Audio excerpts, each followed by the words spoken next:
I'm always seeking forward-looking metrics. We have plenty of rear-view metrics, but what data can we monitor that helps us predict the future and take effective actions that allow us to achieve our short-term and long-term goals?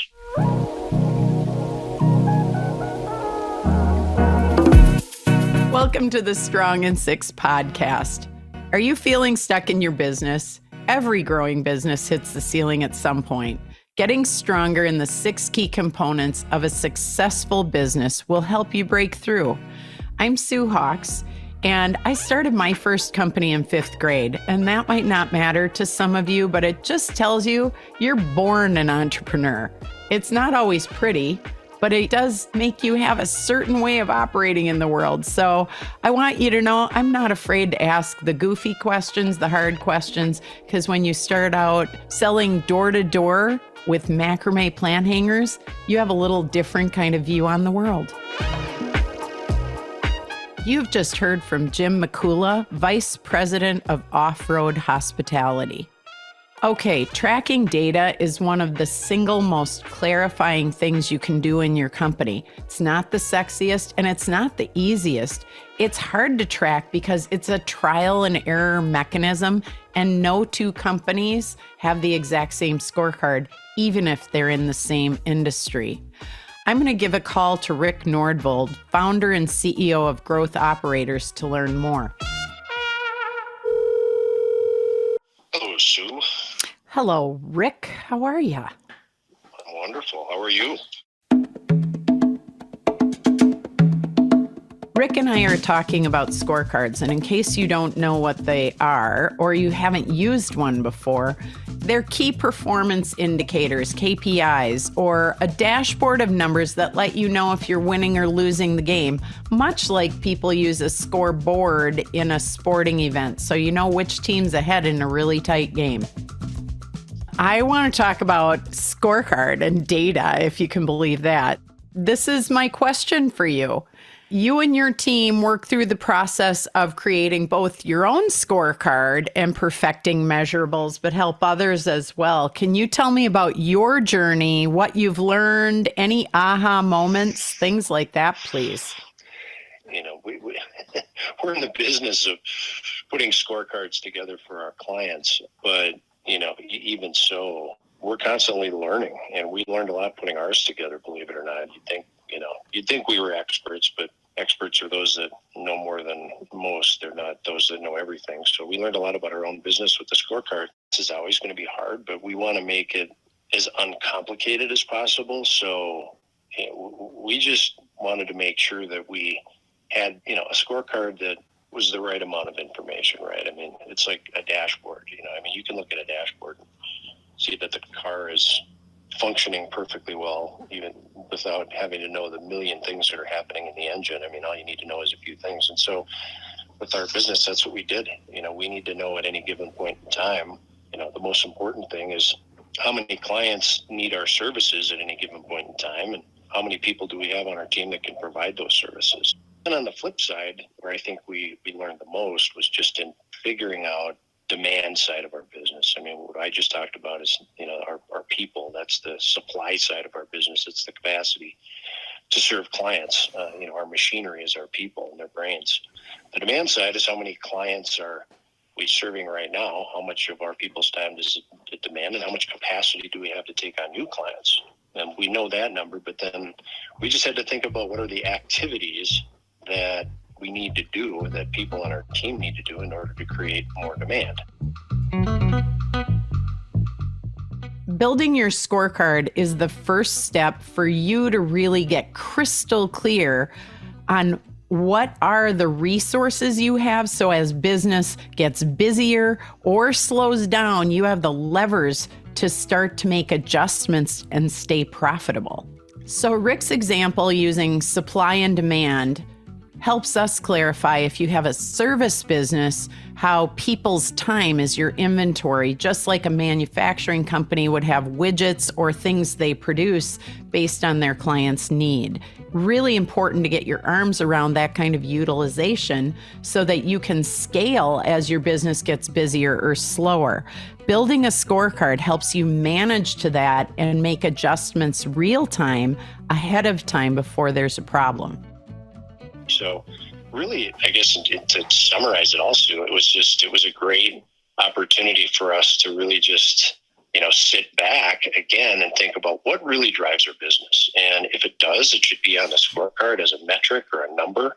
It's just measure the important stuff, because the things that get measured get done. Yeah, no kidding. So 2 quick questions. I think you identified a couple of things that I see people look at, which is, how do you simplify? You talked specifically about, how do you make it simple? Because I think a lot of people try and boil the ocean. They try and get all things. How did you really do that in that weekly activity basis sort of number? Because that combo can be hard. Well, yeah, if you keep asking why, you want to get down to the activity that somebody can do or not do on any given day that's going to create the result. And you have to get to that level, because then any business, no matter how complicated it might seem, at the end of the day, there's probably just a handful of things that people need to do well. What are the activities that are critical that, people either are or aren't doing? And if they are, great. If they're not, put it on the issues list. But, we even cascade that down into departments too. But, it's just when you take the time to have a conversation about it and really debate, kind of using that identify, discuss, solve kind of model, you really end up with, these are the things that really drive our business. And we'll just put a scorecard together to figure out whether they're happening or not. I love that. How many iterations did you guys go through have you landed on your final or the final for now? And how long did it take? It's final for now. I think it'll always be final for now, Sue, because you never know. We haven't stopped getting smarter, and as we learn more, we might look at it and say, why did we measure that when we should have been measuring this? So asking why can seem really mundane and really repetitive. But if you think about the question why, it's really more about for what purpose, which gets you to the root causes of what drives your business. And what's great about this is when you get the right numbers for those key positions on your leadership team and then throughout your company, it really truly helps you identify where, again, you have the opportunity to get ahead of issues before they become problems. When we started out, we only had a handful of us in the company, and, all of us were sort of, generalists in a way. But now as we've evolved and we've, 60 people on our team, I would say what's changed is that we've really identified what individual departments can do and need to do well. And so clarity exists kind of from top down. And we just really feel like everything from the scorecards that we look at an executive level to the scorecards that people at the department level are looking at to drive behavior. There's a lot of clarity in, why we need to do that stuff. And there's just a lot of, the interrelationships between those become more evident and important. You can't win as a team if everybody's not performing. So it just helps us really understand, how to get everybody rowing in the same direction and what everybody's role is in getting us to that destination we're seeking, whatever that might be, that goal. No, I love you're talking about how it clarifies things. And as the business grows, it does evolve. I think that's so powerful. When you think about what has the scorecard done for the employees, when you think about your teams, because you have it really firmly locked at a company level, then team level, but then there's individual measurables. What's happened for the team as a result of, continuing to simplify this as you become more specialized in time? Well, I think 2 things, really. One, it provides much more clarity to them on what they need to be doing. And the second thing it does is I think it creates motivation. I think people are truly motivated when they truly believe they're doing something that makes a difference. They kind of throw their heart and soul into it. And, being able to look at it on a daily basis and, kind of baby steps towards a broader goal. I mean, it gives them a lot of motivation to just, stick with it, because it's just, you don't succeed or fail as a business in a day. You succeed or fail over a career. And it just provides them that much more motivation to just keep after it. Data is way more than just hard numbers. If we get too data driven, we drown in it. What it really does is help you link your short term to your long term, because if your long term vision has numbers in it, it gives you clarity today for you, your leaders, and your employees to really know what they're driving toward in the most simple, efficient way possible. It gives them peace. It's almost a feeling of relief, because now man, we're just going to have that much more clarity in how our business is running. I mean, imagine if on the dashboard of your car you didn't have a gas gauge and you had to wonder, any given point in time, when was the last time I filled up with gas? And am I going to run out of gas? All you need to know is, am I getting close to empty or not? And to have that on the dashboard creates so much peace of mind. You don't worry about it. And the less you worry about it, the more you can spend your time really just, tackling issues and moving the business forward. A lot of people get stuck trying to get started on a scorecard, and normally it's because you're trying to do it perfectly. In this case, perfect's the enemy of done. You have got to just throw stuff against the wall and see if it works. It is a trial and error document, so don't let perfect stop you. Start, just begin. You really, truly have to get a rough draft. Think of the positions in your company, pick some numbers, see if they work. If not, edit till you love it. Like Rick, begin and let it lead you to the gold. We're our own biggest fans and our own worst enemy at the same time. I mean, we're pretty proud of what we've accomplished as a company, but, we've been at this 12 years. We want to be at it for 100 as time goes on. It's going to be better than it is today. And you look at it that way, but just don't be intimidated into not doing it by trying to overthink it. Just the simpler, the better. I mean, if you think about if all you did was sat down and had your executive team write a list of 5 things that, would be really important that day in order for the company to have a good day as a company, and compare those lists and see if there's overlap. And if there's overlap, figure out a way to measure, start there. I'm not worried about how our business is doing, because all I had to do is pop up our scorecard this morning. It's Monday. I'm not working today, but 30-second review of the scorecard, and I'm fully relaxed knowing that, the machine is running well, and I can just enjoy my time with my wife in Bryce National Park today.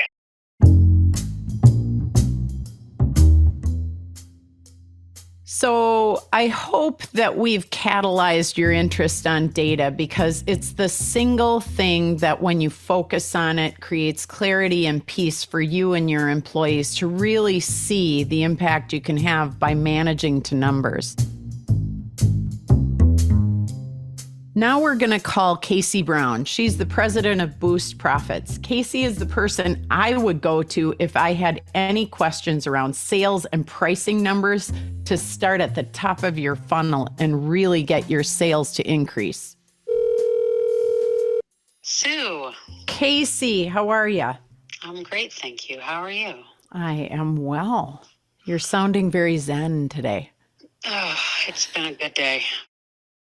So after Casey and I talked for a bit, I asked her, how does she find the right numbers, the right data to track as you're going into scorecard numbers?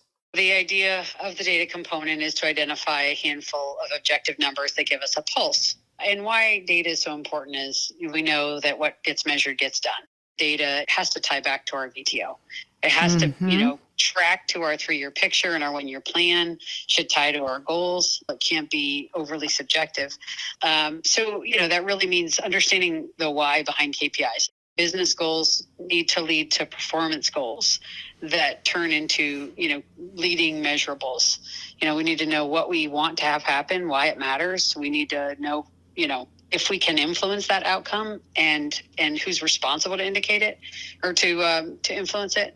I think one of the most important things of all of that is really in doing a little more digging on the obvious metrics to figure out what drives those metrics. and measuring those things. That gives us information about our likelihood of achieving our goal in the future. It's more of a predictor of what's to come instead of just looking in the rearview mirror. And so we've really got to understand, what do we want to accomplish? Why do we want to accomplish it? And what is going to lead us to accomplishing it? I think it would behoove any company operating on EOS to go back to their VTO, look at that 3-year picture, look at that 1-year plan, and understand what is happening today that will either lead you to being able to achieve those things or not. If you do not have metrics around those things, then you're in real danger of not hitting those targets because no one's minding the store. So for those of you who may not be familiar, Casey used the term VTO a couple of times. The VTO is your vision traction organizer. And in EOS terms, it's that 1-page document that keeps you clear on where you're going and how you're going to get there. And you cascade it throughout your organization, simplifying the vision and the path there for your entire organization. I want to be really clear. We want to help you get unstuck about getting it perfect. So I've watched people literally get landlocked because they try and think their way to a perfect scorecard versus the trial and error that's so critical. The second part of that is, what issues happen? What do you see when people don't track the correct data? I want to circle back on that question in just a second, but I want to put an exclamation point on something you said around people sort of getting landlocked, trying to think their way to the perfect scorecard. I am a big fan of the Jim Collins quote, bullets before cannons. It's just like, we can take a long time to try, we overkill it. We have 200 different metrics because all of these things are important. The issue there is, if everything's important, nothing is, right? And so I'm a big fan, and this is not only for data, but for everything, for setting a strategy, for, training your team, for anything that you're after doing, a bad first draft and get started. Right. Because, most, certainly this is true for most of the business leaders I've met from companies running on EOS. Their bad first draft is a pretty darn good draft. It's pretty, it's probably B+, and so could we spend another day, week, month, year refining that to get it to an A? Yes. Is that worth it? Sometimes it is. It depends on the magnitude of the importance of the effort. But I think when it comes to scorecards, and I'll just speak for our company, as an example, our scorecard today does not look like the first scorecard we put together. And we've been operating on EOS for, less than 2 years total. So you learn, right? And I think what we thought was important, many of those metrics remain, but some things have fallen off and other new ones have come on. And that has to do with our sort of maturation into EOS and using these tools, but also changing conditions, growing team, different economic climate, different solutions that we now offer that really drive different kinds of metrics. So I just think I would absolutely say it's more important to get started and learn from it and then revise. So in case you haven't heard the message, it does not need to be perfect. Your scorecard can, and in fact needs to change and be edited over time. When you think about your scorecard, you want to begin with the end in mind, looking at where you want to land and work backward as a framework to get there. So if I need to sell $3 million this year, how many meetings do I have to have every week with a new prospect? I can't know if I'm going to hit my number unless I've done some of that analysis to work back to how many meetings do I need to have? And then am I doing them effectively? Because if my win rate starts to fall off, guess what? I need more meetings. Right. If my win rate is falling off, why? Is something happening in the marketplace? Is something happening with my skill? Like when it comes to sales, there's only two reasons people don't sell enough. Either they're not doing enough of the right stuff or they're not doing it very effectively. If we're only tracking sales, if the market starts to contract and economics, the economic slowdown is starting to happen and people are buying less, we, depending on the length of our sales cycle, we might not see that in our numbers and our sales numbers for 6 months. 6 months, could be 2 years, could be a month. And so by then, now you've got, you're 6 months late on adjusting your strategy. Whereas if all of a sudden your ability to get enough first meetings on the calendar is starting to be a lot more difficult, that could be it's sort of an early warning system that the winds of change are happening. And those winds of change, again, can be external, but they could be internal as well. It can give you the sort of symptom that something is wrong, and then you go root to the root cause. Right. And you do that early enough that you're able to really get your, course corrected as quickly as possible. Simply put and spot on. Good enough is better than not any. That's right. If I would summarize everything we said down to 2 key points, it's get started with good enough metrics and refine as you go. Yep. And number 2, try to push forward in your process to more leading indicators, and ask yourself, this is an exercise I like doing when we're, talking to clients about their sales data. Okay. Or, and what drives that? Well, what drives that is how many, projects we create. Okay. And what drives that? Well, that depends on how many, clients we're working with, and what drives that, and what drives that, and what drives that. And before you know it, you've identified, 10 different metrics that are candidates for your scorecard that really will tell you if you're going to hit the goal you want to hit. And you shouldn't choose all 10, choose the, 1 or 2 that are most relevant and most predictive. And also, again, easiest to track, because again, the best number in the world that we can't get is useless. So Amen. Let's get one that we can measure, that we can track, that doesn't introduce undue complexity, that gives us a really strong leading understanding of where we're going to end up. Okay, to summarize, start, begin. Don't let perfect be the enemy of done. We want you to start tracking data, because when you start knowing your numbers, you will start to have greater clarity on what and where to change your behaviors, to get in touch with those weekly activities that really drive profit, that really drive progress. Start, get some numbers on paper, know that this is trial and error, and really, truly edit at will. It's going to take 3 to 6 months, so calm your nerves a bit, because it can be hairy. You're not going to get it right the first time. I don't want you to get stuck thinking your way there will get you there. It won't. You got to do it, and you got to edit whatever you need to. It'll lead to clarity, focus, and profitability. The greatest challenge you'll have is starting, but you'll thank me in the end. Thank you, Jim, for the great question. Thanks to Rick and Casey for sharing their wisdom with us. Thank you for listening. I know you're anxious to get going. You can learn more at eosworldwide.com. And please remember, keep kicking butt and taking names. Your EOS life is awaiting.